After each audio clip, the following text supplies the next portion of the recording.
Hi, everyone. Welcome. This masterclass I've created for you is focused on 4 common career mistakes that may be holding you back and what to do about them. I'm Erica Madison, founder of Erica Madison Coaching and Consulting. I'm an executive coach and a certified career advisor.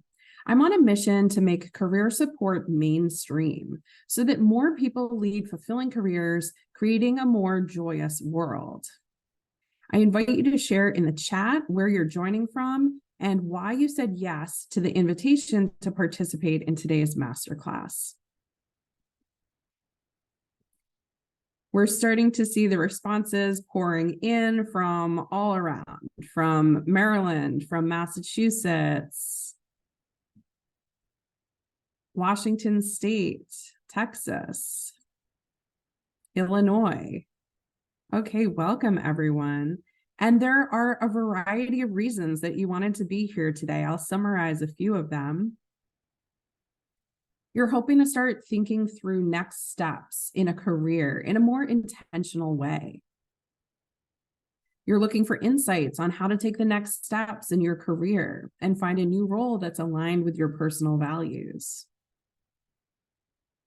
You're looking to get some inspiration and a confidence boost while you're going through a career transition. You're looking to learn more about how to direct your career. You're seeking your next role, and you're thinking that this could be a good way to learn some of the pitfalls to avoid. And you're seeking to learn some tips to pivot into environmental and energy law. We have folks who are curious about the common career mistakes that will be shared today, and I'm excited to have you all here, whatever the reason that brought you here. So welcome. I'm going to be sharing some material with you that's going to help shift your perspective. And I want to recognize that you're all showing up for yourselves today, and that is the first most essential part of creating a career that you love. Along the way today, I'm going to address questions. So go ahead and put those in the chat. And I may invite you to come off of mute to say more. We're also going to have time toward the end for more Q&A. And I'll be extending an offer to you for a free event that I'll be hosting in a few days. There's a wait list and the invitations are about to go out. So you'll have an opportunity if you're, looking to get more content, more connection, more inspiration, that will be an opportunity for you to do so in the very near future. So in terms of what I'll be sharing with you today, these are concepts that I've adapted from the book called Deep Work by Cal Newport. And it builds upon learnings from the book, The 4 Disciplines of Execution, which I also recently enjoyed reading. Newport's book is all about how to focus on the work that really matters and not get distracted by all that small stuff that can very easily distract us. He calls the focused work deep work. And this is the kind of work that involves concentration and consistency. So if you're multitasking right now, I invite you to stop and pay attention to the content because the whole point is about deep work. And so we can practice in a small way right now by simply being present, by really grounding ourselves in this moment, recognizing that we're in this space together to be intentional, to learn, to be mindful about how we're approaching our careers. And all the other stuff can wait just a little bit so that you can focus on this very important thing. And I'm going to share with you a phrase that just might be relevant for this in just a moment.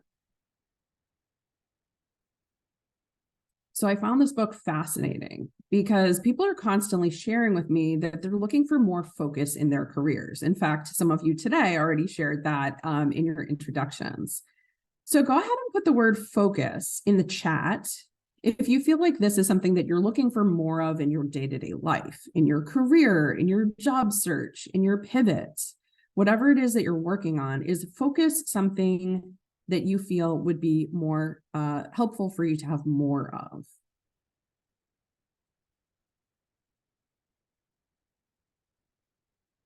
And if you're all already 100% focused on the things that really matter, maybe you can teach me how to do it.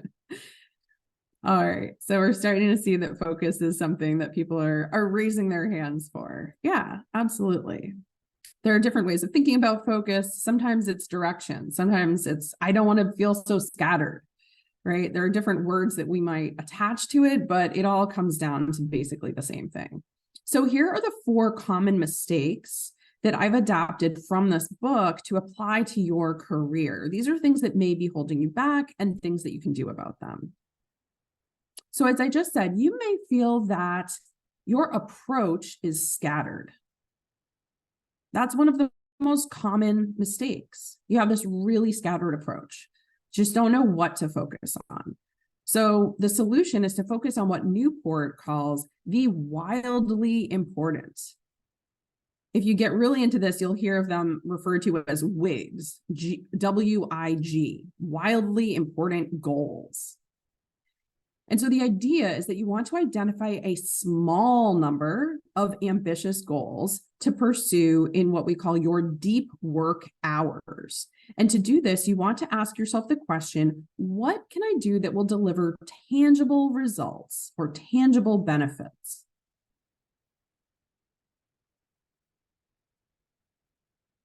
So I'm curious if anybody has an example from their own career as to something that you feel could deliver tangible benefits or results. Go ahead and share in the chat if anything comes up for you.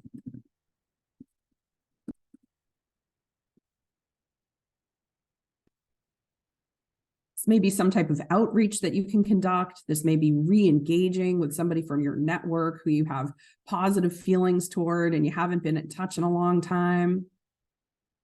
Maybe this could be doing some research about organizations that you might be interested in working at or working with. Maybe there's an event that you can participate in that's going to help you grow your network and learn more about your desired industry. So many possibilities here. Sure. So some of you are sharing, researching organizations and picking back up with the networking. Absolutely. Attending this event right now. Yes, I wholeheartedly agree. I'm super unbiased. Starting to write a blog, great, on platforms like Substack, Medium, LinkedIn, wonderful. I keep meaning to do this. The only one I've gotten around to so far is LinkedIn, but it's going well, so I'm sort of sticking with it. Actually, lots of people have found me through the content that I've created on LinkedIn. So I would say that that can definitely work. Awesome. So now let me move on to talking about another common mistake. And this is that there's more focus on the past than the present and the future. So instead, what you want to do is act on what are called lead measures, L-E-A-D, lead measures. Let me explain what this means. A lag measure, on the other hand, is when the performance is already in the past. Something you can't really do anything about because it's already happened. But lead measures, L-E-A-D, lead measures are about new behaviors that will drive success on those lag measures. It's a little confusing at first. I had to kind of listen to this and read it a few times until I really grasped the concept. So lead measures are the time that you put into the deep work on your most important goals. And it means really focusing on what's in your control, the things you can actually do something about. Go ahead and put deep work in the chat if you feel like your approach to your career could benefit from more deep work. That is concentrated time on what matters most.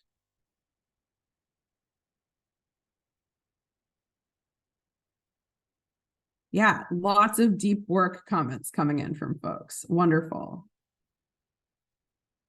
So the third common mistake I'm going to share with you that could be holding you back in your career is that you're feeling demotivated by what feels like a lack of progress. Go ahead and put yes in the chat if that sounds familiar. You're feeling demotivated by what feels like a lack of progress. Sure. Lots of yeses, some with exclamation marks. Yeah. So I get it. And the solution to this common mistake is to keep a scorecard. You want this to be something visual. How many hours are you putting into deep work for whatever your wildly important goals are? Again, keep in mind, you want a very small number of wildly important goals at any one time. So you want to create a scorecard and you want to display it. It can be really simple. You don't have to put a ton of time into this. You can probably grab a template from a site like Canva, or you can use a sticky. Really, it can be anything. I went through an unimaginable amount of index cards when I was a law student, and I was trying to memorize case law. So that was my system. So, whatever works for you. Okay. And so the idea is that you want to see this scorecard. You want to indicate the moments when you achieve a key result. And what that's going to do is that's going to give you a realistic idea as to the amount of time that's needed. So for instance, my father is very wise, and he says you should assume that something is going to take 3 times as long as you think it's going to take. So if you think something's going to take 3 hours, figure 9, and that's probably a more realistic guess. So I like to keep that sort of in mind. And so, whatever your goal is, and I'd like to invite you to actually put in the chat if you have an idea as to what one of your wildly important goals is right now, for today, for this week, for this month. What is a wildly important goal that you have? Wig, wildly important goal. What is a wig that you have? Because once you know what that wig is, then you can say, okay, how can I deliver tangible results on this? What is within my power to do? So much of the time when we're job searching, when we're trying to plan and execute a career pivot, it feels like a whole bunch of things are beyond our control. And that can feel really disempowering. And so this is meant to help you feel empowered, focusing on things you can really do something about, right? Who you surround yourself with, how you use your time and your skills, your energy, right? Your resources.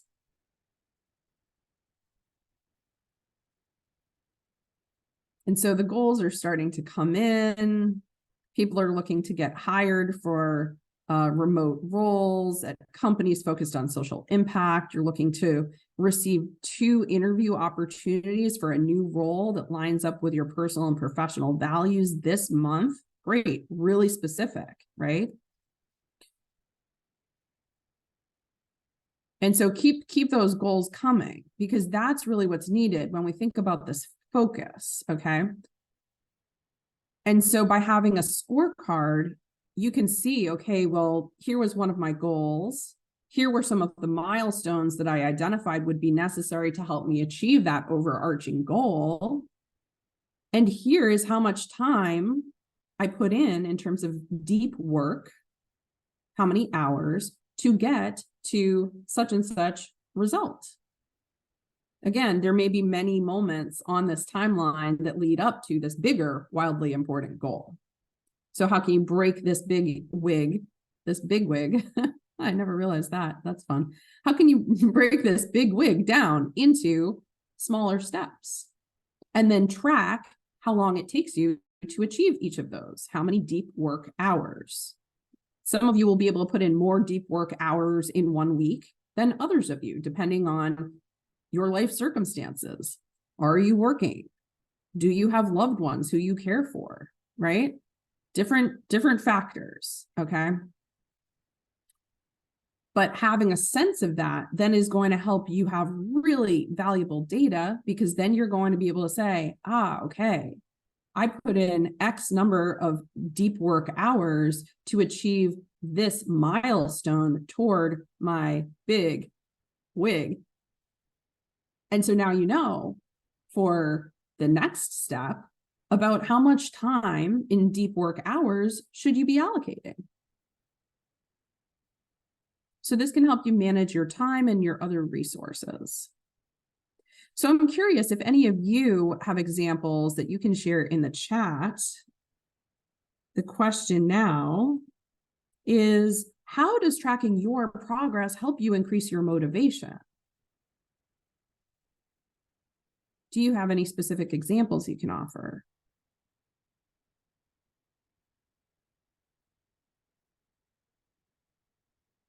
And after that, we'll move on to the fourth and final common career mistake. I'll share an offer with you, and then we'll go into some Q&A. So how does tracking your progress help you increase your motivation?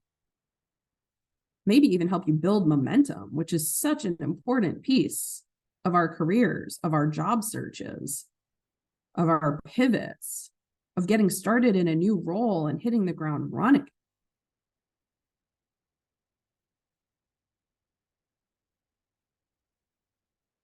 Starting to see some examples coming in. Thanks to everybody for sharing. So it can help provide positive reinforcement. Absolutely. Tracking your progress and using your phone less helps you reinforce that behavior on a day-to-day basis. Sure. Would you be willing to come off of mute and say a little bit about that?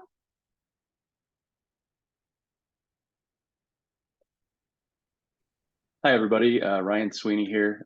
Yeah, just not being on my phone so much is a goal of mine. And, luckily phones these days, all of our smartphones have tracking abilities to, tell you how long you've been on, how many times you've picked it up. And so now that I'm kind of utilizing those tools and being able to see some progress there, it helps to see, oh, okay, I don't need to spend, this extra hour scrolling through social media and, throughout the day.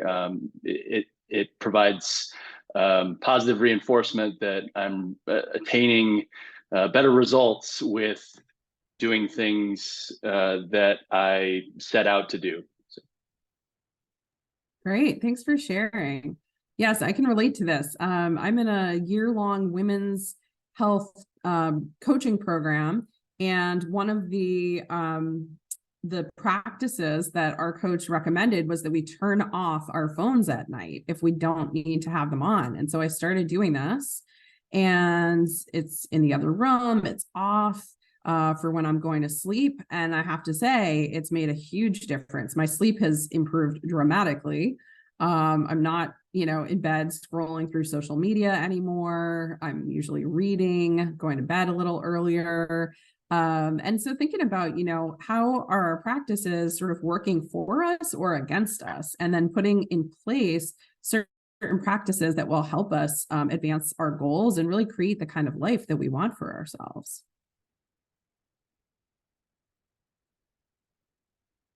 Seeing some other responses around making bigger goals feel more attainable. And yeah, wonderful example. Instead of waking up and saying, I'm going to run a marathon today, instead saying, I'm going to run for 1 hour, right? Because it's all those hours that add up to make it so you can run a really long distance. You have that stamina, that endurance. Would you be able to say a little bit more about that? Yeah, hi, I'm Abigail. And I am not actually going to run a marathon, at least today, but I have been a bit of a slump where I have been working out so much. So rather than like I used to play field hockey in college, and rather than being like, oh, I used to be in such good shape and now I'm not like at the fittest of my entire life, what a shame. Instead, I can be like, oh, well, I can do like a 20-minute workout today. And just moving your body even for a little bit each day is easy. So it's a lot easier to say that than have these huge goals. So like my goal of getting a remote work from anywhere, location independent job is definitely difficult if I look at it like, today I need to get a job. But instead I say, oh, today I'm going to go on LinkedIn. I'm going to network with 5 professionals. I'm going to try and set up a meeting with a company I'm really interested in. I'm going to send out 2 open applications. Like those small steps are a lot more attainable rather than like waking up and being like, oh my God, I need to get a job right now. So. And I can see how that could really help bring down the levels of stress and pressure and anxiety that are often associated with job searching and career pivots, because it's really making it much more manageable for yourself. Yeah. And then you can celebrate those small wins all along the way and not just wait until you achieve that wildly important goal, right? But really all along the way, celebrating these small wins. Beautiful. Thanks for sharing. And then I'm also seeing a comment about being intentional and not just ruminating without direction. Would you be willing to share a little bit about that? Yeah, sure. Hey, I'm Divya. Yeah, I think in the past in job hunts, I spend so much time stressing about it, ruminating on it outside of actual hours doing the work that I'm exhausted by the time I get to the time of like applying. And then I'm like, I've already done this today. Like that's enough, but then you don't see any progress because you're not actually doing anything. So actually spending the time to do some of these things that Abigail was mentioning, like that leads to progress no matter what. Like you're moving in some direction. So I think that's helpful to track that time rather than just have it be like all over your life. Yeah, this is a really interesting point. And I see this all the time among people who are feeling really exhausted, run down, drained, burned out. So many ways to phrase it, right? Where there's a lot of thought and sort of, there's like mental and emotional energy that is going into the search. But then when it actually comes down to, okay, have you been learning best practices?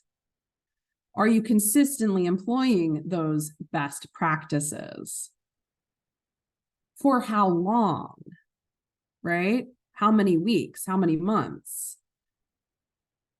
Because that's really what it takes. That's what I've found in coaching hundreds and hundreds of clients over the years, is that it takes learning best practices, things around engaging with your network effectively, things around how to position yourself effectively for the roles that you're excited about, things around having a really strong job search portfolio that accurately reflects your relevant skills and experiences in your resume, your cover letter, your LinkedIn profile. All of these kinds of things are part of it. And then when you step into that new role, the best practices around how to get started strong, how to come in day one feeling prepared, feeling at ease, confident, excited, being ready to build relationships with your new colleagues, being ready to bring your best self to the work, believing that you're there for a reason and that there's learning and growth that's going to happen, and that it's okay if it's not all perfect. Using a growth mindset, right? So these are some of the kinds of best practices that I work to help people develop, but you have to learn them. You aren't just born knowing these things. I'm always learning more. I'm participating in different trainings, certification programs, listening to audiobooks, podcasts, reading books, reading articles, talking with colleagues who are other career professionals, talking with people across a wide array of industries, sectors, and roles. Always soaking up information about best practices and then using them with my clients to actually generate more best practices. So it's a virtuous cycle of learning and growth. And then using that to help people learn and grow and speed up their results. So you need to learn the best practices, and then you need to consistently apply them. So that comes back to those deep work hours. That's not just meant to be something you do once a quarter. That needs to be done with regularity. The way you build momentum is by having a cadence. It's by having a rhythm. And then when I mentioned doing it over time, there's that piece of duration. So a lot of the time, what will happen, people share with me, is they'll have these start, stop situations in their job search or career pivot where they'll put in this effort, things don't go their way, they feel deflated, they feel rejected, frustrated, confused, lost, their ego takes a hit, they're not sure what to do differently, so they just hit the pause button. Go ahead and put yes in the chat if that sounds like anybody you know, including yourself. Seeing a lot of yeses. This is common. Okay, so just know that you're not alone, because I hear this from people all the time. The good news is that there are options. This is not the only way that you can go about things. There is support. There are best practices that you can learn and you can tap into. And so when you learn those best practices, it enables you to sort of even things out and get off of that emotional roller coaster that can so often characterize a job search or any kind of transition in your career. And so by using your time and your energy to engage in the best practices consistently, now you don't need to resort to the rumination without direction that some of you referenced. It just becomes unnecessary. Instead, you focus on the work that you need to do, and you use some deep work hours every week to get it done. And you celebrate the small wins along the way, as we talked about. And that helps keep you motivated. That helps build momentum. That helps build your confidence, because all of a sudden, you're not just waiting until that day when you get that dream job.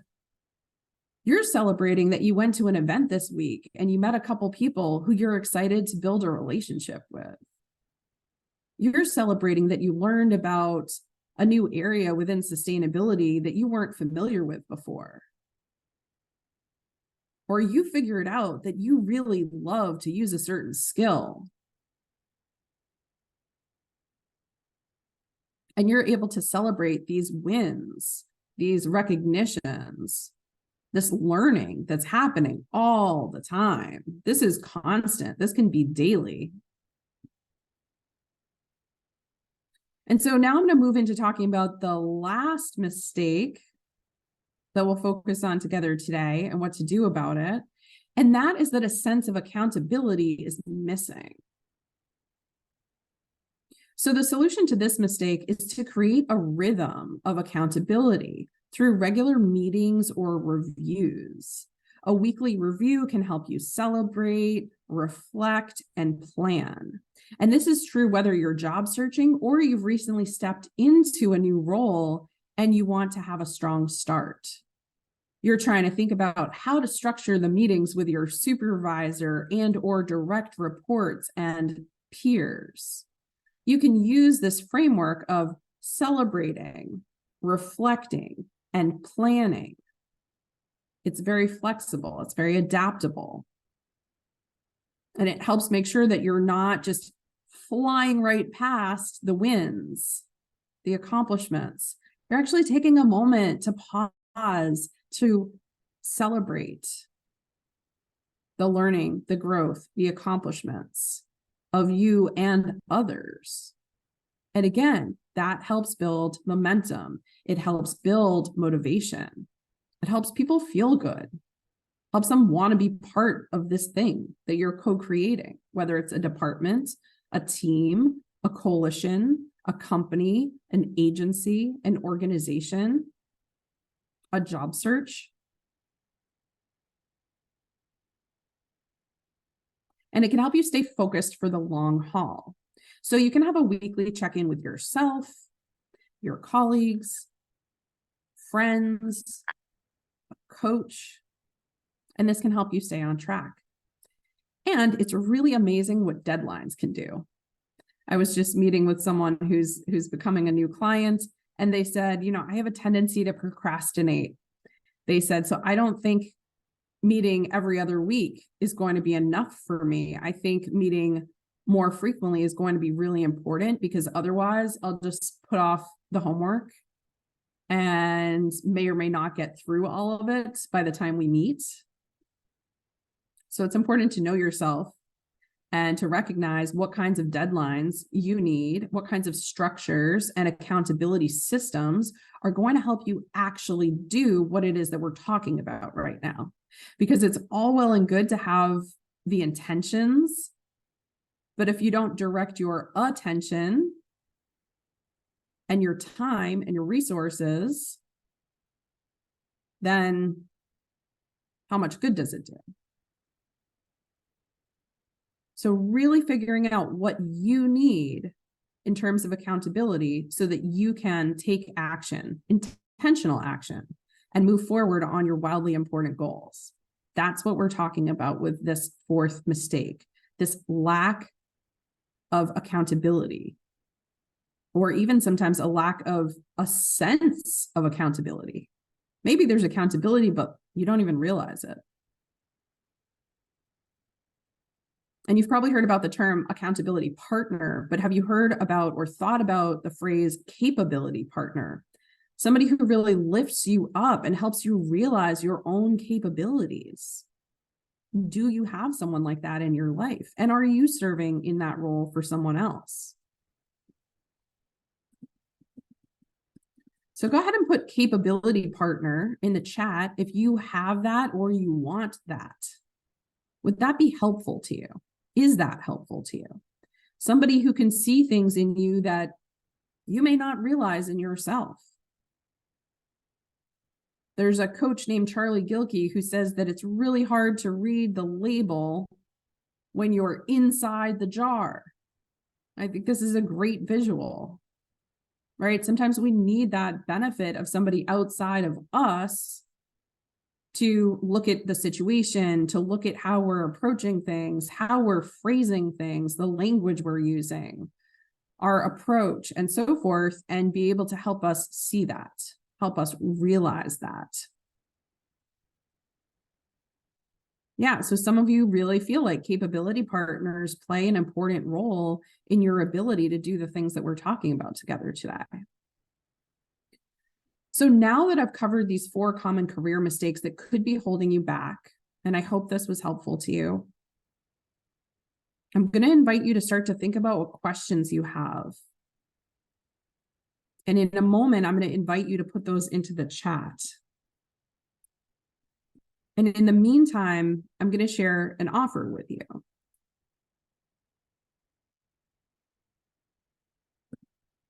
So the offer is to join the wait list. And as I mentioned, the doors are just about to open. This is a complimentary event that I'm hosting next week. So it's really soon. And it's called Who You Are Matters. It's going to be online in 1 week. And I've put the link in the chat so you can join the wait list. And the invitations are only going to the people on the wait list. So you want to make sure that you get this link and you put in your information so you can save your spot. And then you will receive the details that you'll need so that you can prepare for the event. Now, the good news, it's only going to take you about 5 minutes to prepare for the event.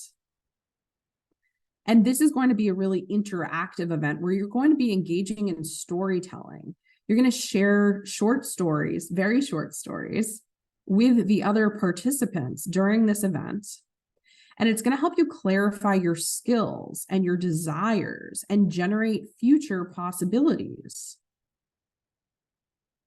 So with just 5 minutes of preparation on a digital platform called the Online Storyteller, you're going to be ready to participate.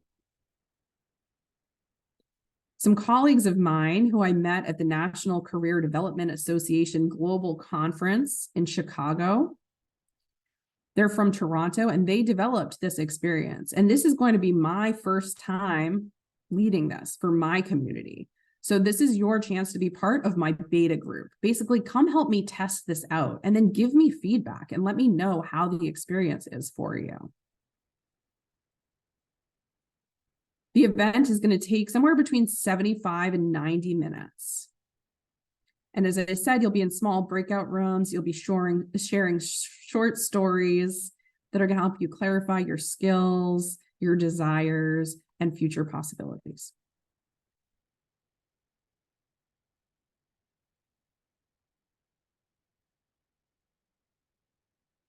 So go ahead and put, I'm interested, if you're filling out that form, just so I have a sense of whether or not this is something that's interesting to folks. It's going to be on September 28th. Have to check the time. You'll receive the information when you sign up, but I believe it's at noon Eastern. Lots of events this month to keep track of. Busy time of year.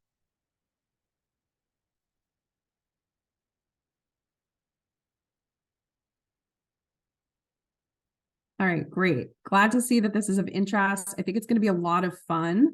I've really enjoyed using other tools that these colleagues developed. It's been very helpful for my clients. And so I'm really excited to be able to share this experience with you that is similar.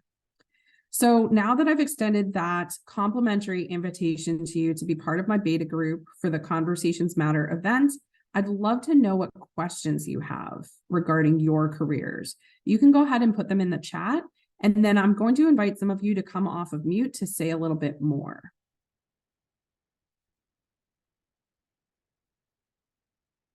So we have one question so far. Would you like to come off of mute and say a little bit more about what your question is? Sure.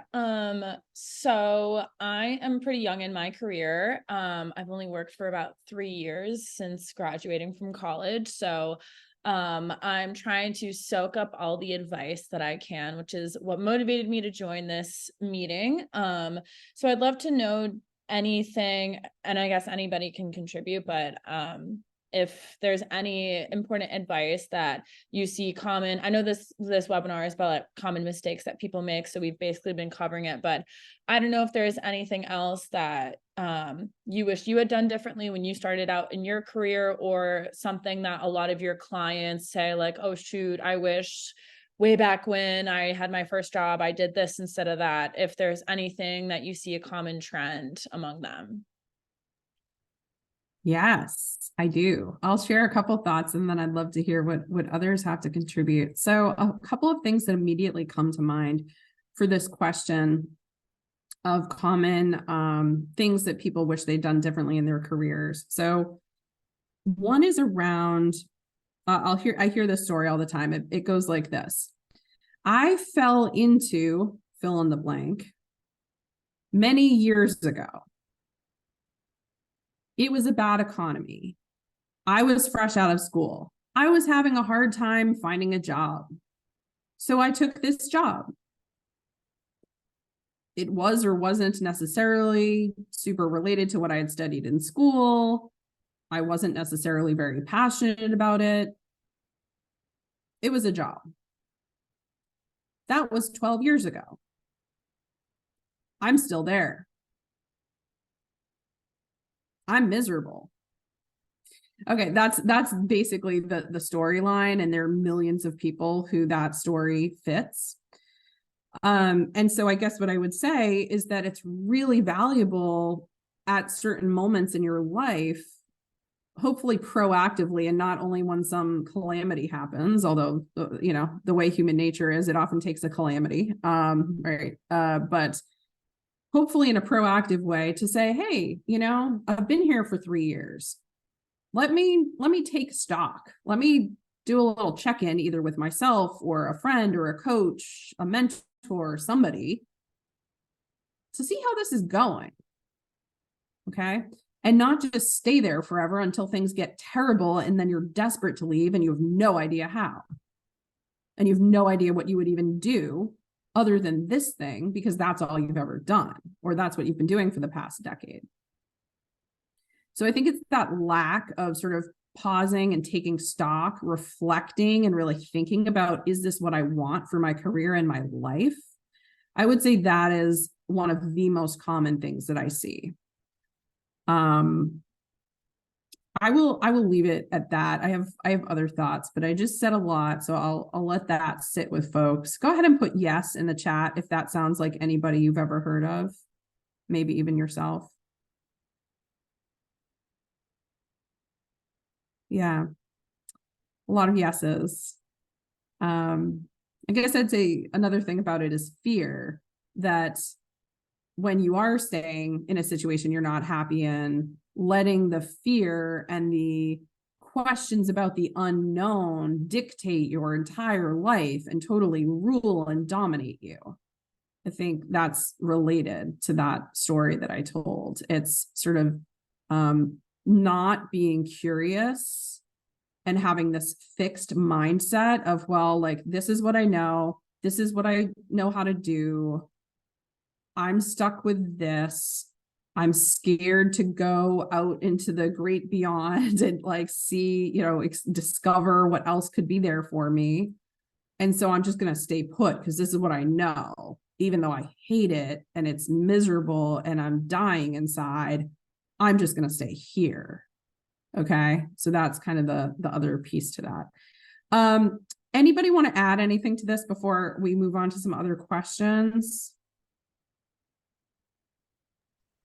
Any other perspective anyone wants to offer? Yes, please. So I put it in the chat, but by the way, my name is Darasha.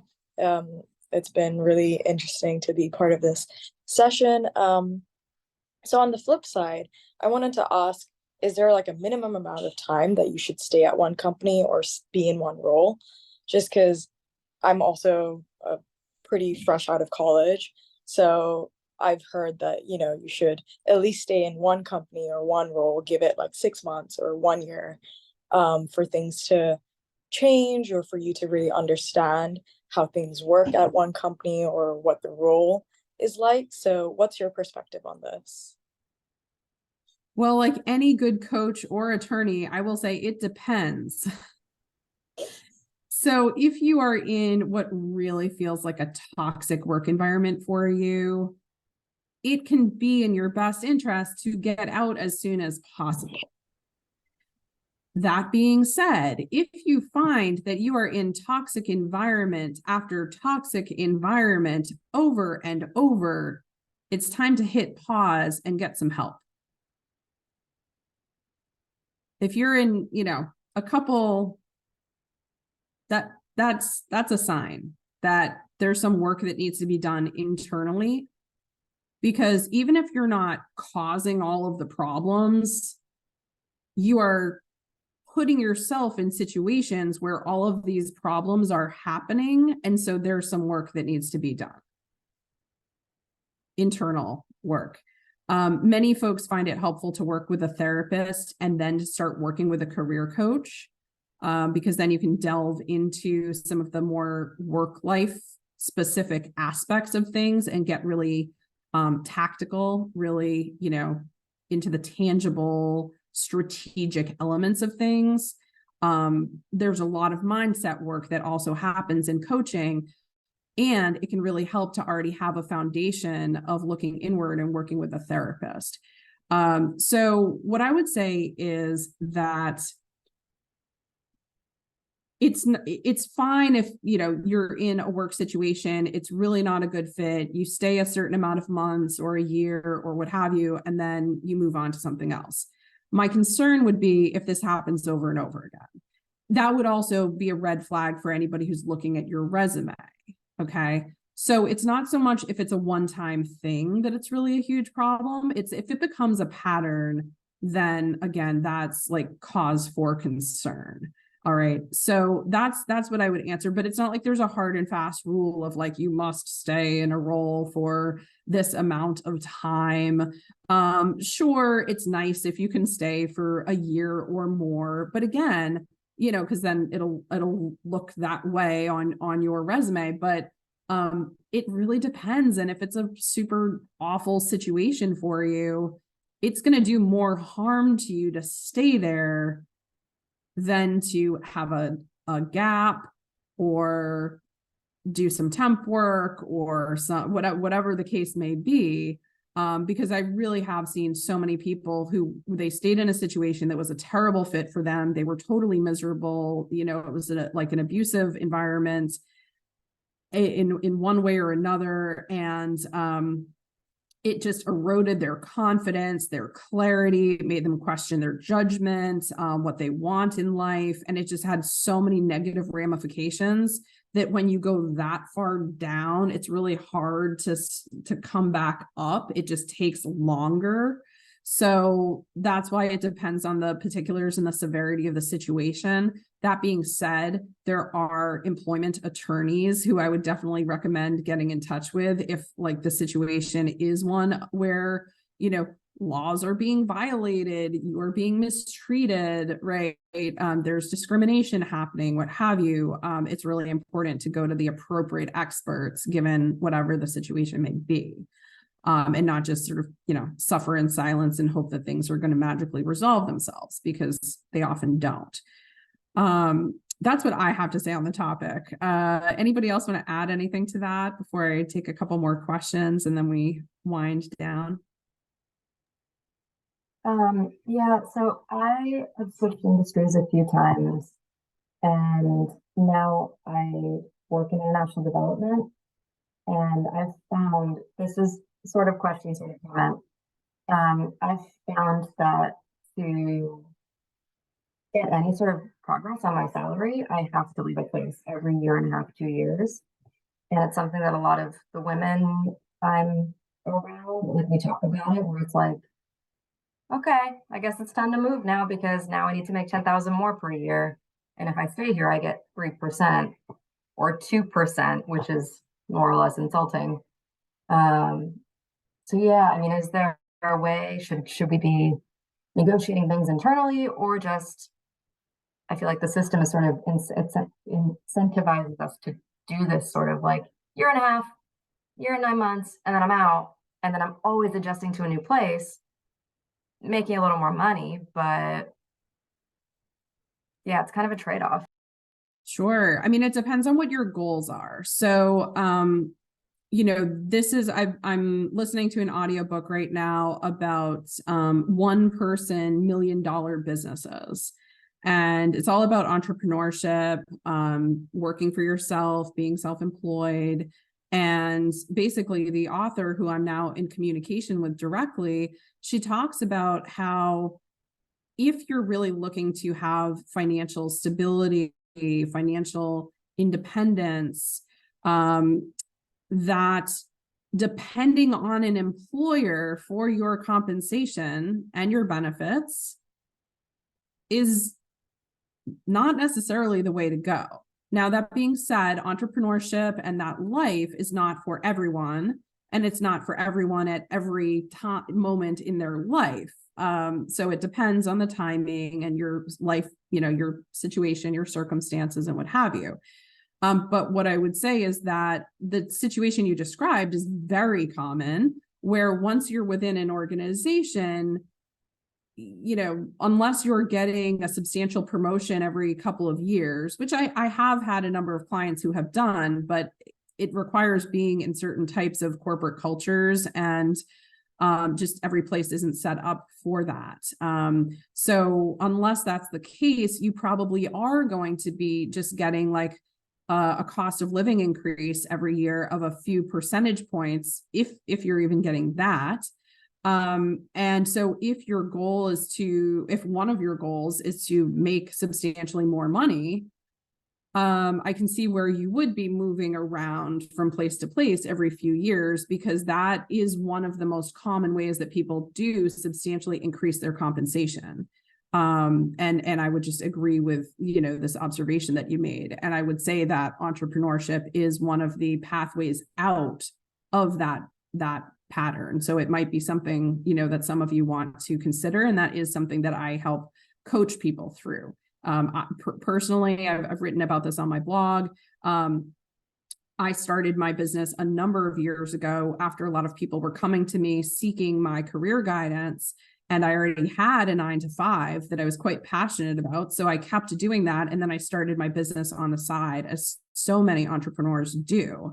And then over the years, I got more referrals, more of a reputation. I invested in learning more about coaching and career development, professional development, leadership, got certifications, you know, participated in different training programs, read went to, different industry events and met with colleagues and so forth. And ultimately, like so many people during the pandemic, decided that it was time for me to go out on my own and really focus on building my business and doing the work that we're doing together here today, because this is what I'm personally being called to do in this moment. This is how I can have the greatest impact and also enjoy my life the most and be authentically Erica.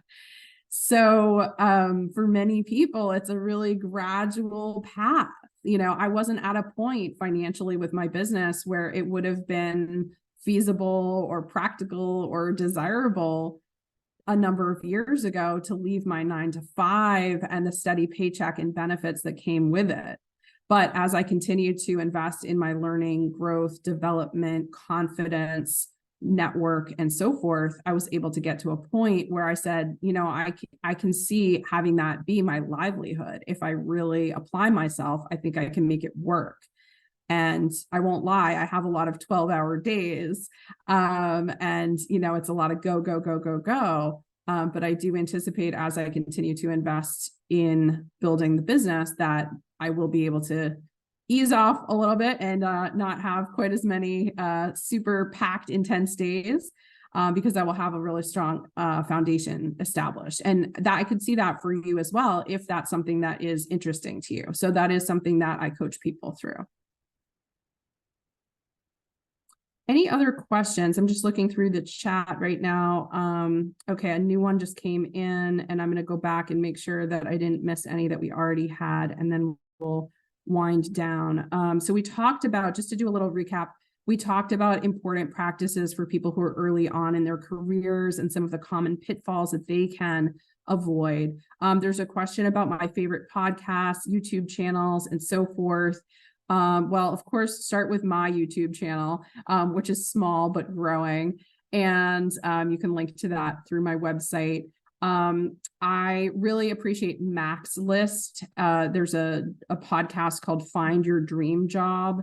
I was a guest on that, and I focused on how to reinvent your brand for career pivots. I'm also a guest host on a podcast called Career Buzz. I'll put a link to that in the chat.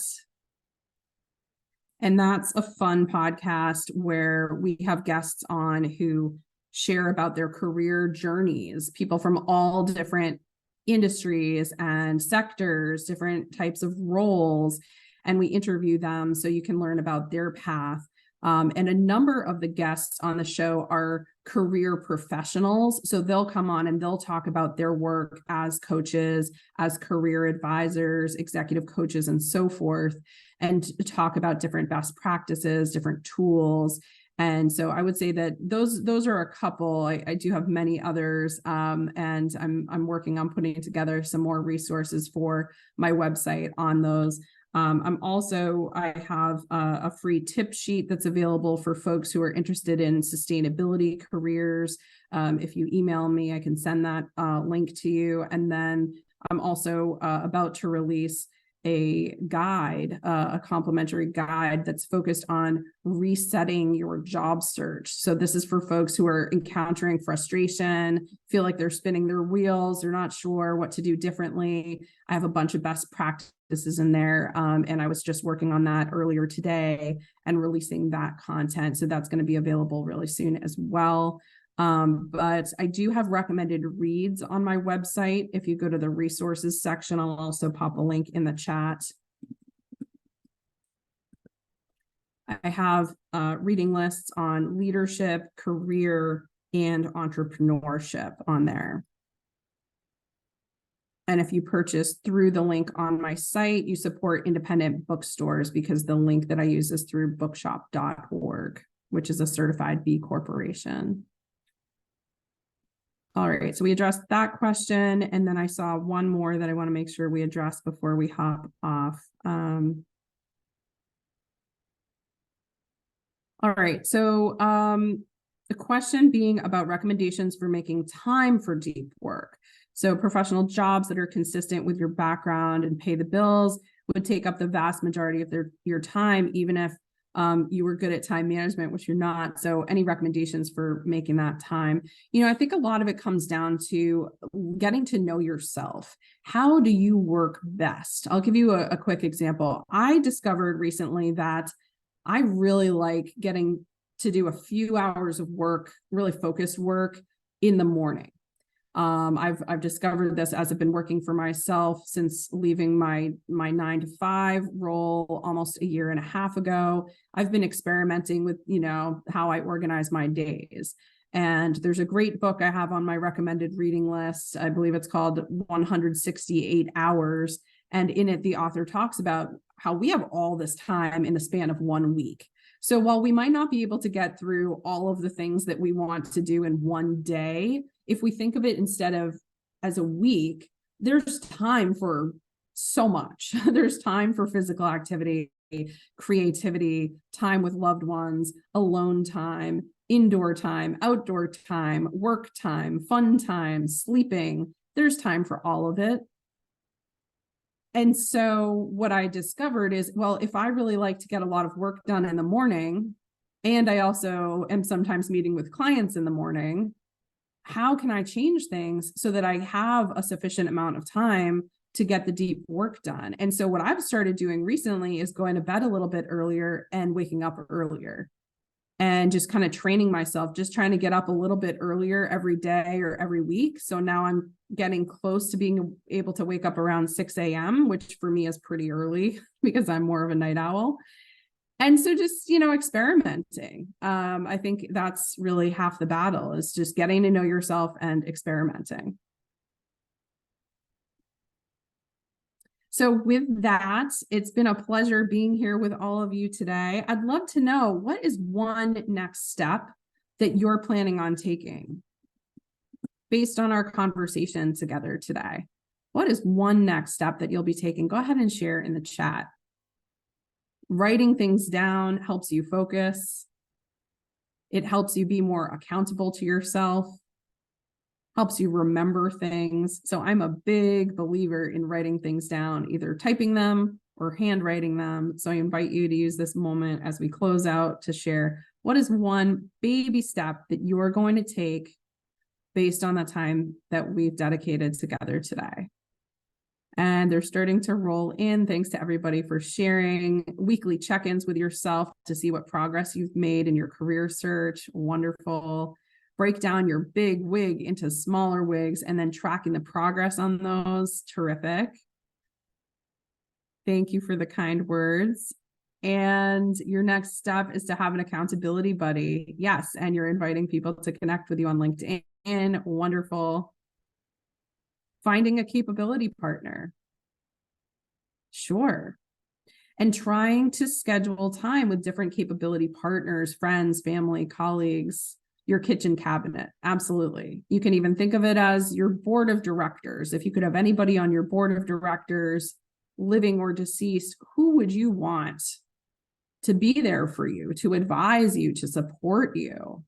What kinds of expertise, what kinds of lived experiences? And that can really help you when it comes to your career development.